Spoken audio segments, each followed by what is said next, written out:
What we have done so far in our case study is to give a framing for what the business problem is, define, shall we say, the problem space as it is called, and load a data set. Now let's take a look at what this data set actually is. We have called this data set data for now, which is a copy of sales. The next step is to ensure that this data has been loaded correctly. And we can use head. The default for head is 5. You don't need to specify 5. But if you do, you can specify 5, 10, whatever you'd like. And what that will give you when you run it is the first 5 rows.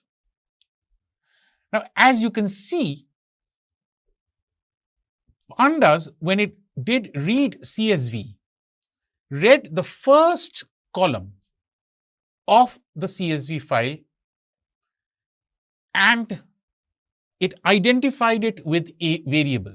The name of the variable came from the first row. So all the variables now occupy the different columns in this data frame. The last variable is my sales variable. And this is the variable that we need to be able to model as a function of all the other variables.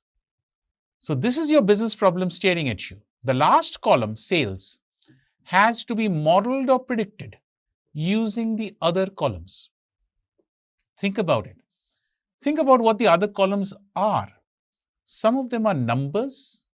Some of them are words like east and west and south.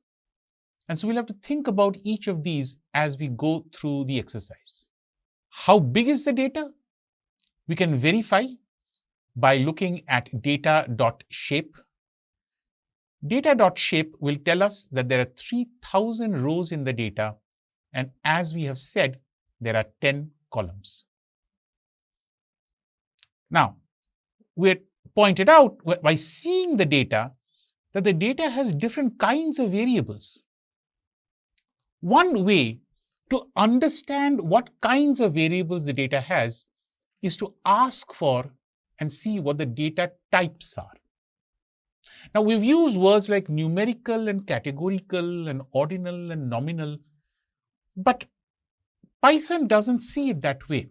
Python sees it as, what kind of data structure do you want me to store this column of data in? This is what it calls a data type.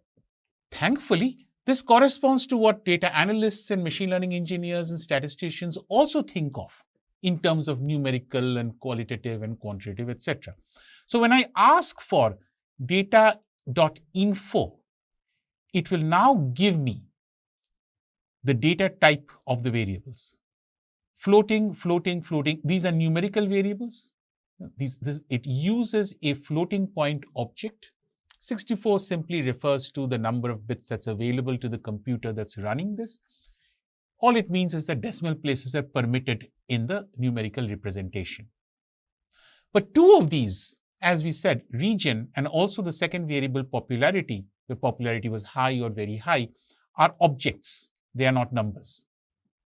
So 8 numerical and 2 categorical variables are in the data.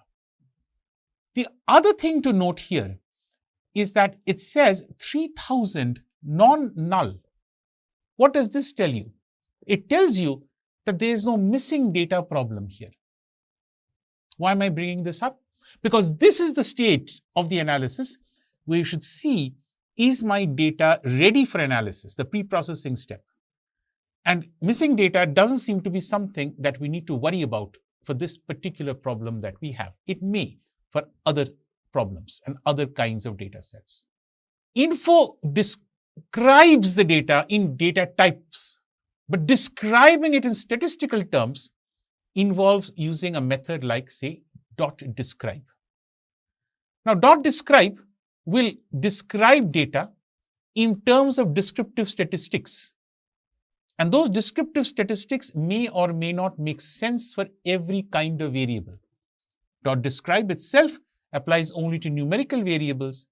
And for that, as you can see, you have means and standard deviations and all of this for the various columns that are available.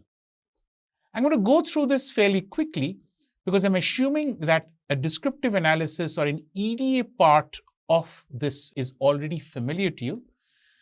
It's good to go through these steps in order to simply get a